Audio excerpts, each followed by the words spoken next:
ক্যাপাডোকিয়ার second দিনটা ছিল অসাধারণ। সকালবেলা 5টার সময় আমাদের হোটেল থেকে গাড়ি এসে নিয়ে যায়, ফার্স্টে ব্রেকফাস্ট করায়, আর তারপরে নিয়ে যায় যখন বেলুনসগুলো রেডি হয় ফ্লাইট করার জন্য।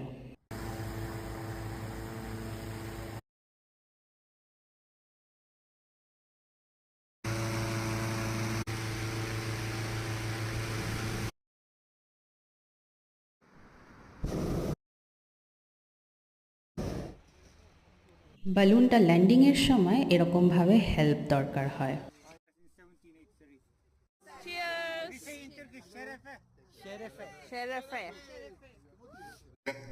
এরপর দেওয়া হয় আমাদেরকে মেডালস, শ্যাম্পেন, স্ট্রবেরিজ, আর তারপরে আমরা আমাদের কেভ হোটেলে ফিরে একটু ফটো সেশন করে নিই।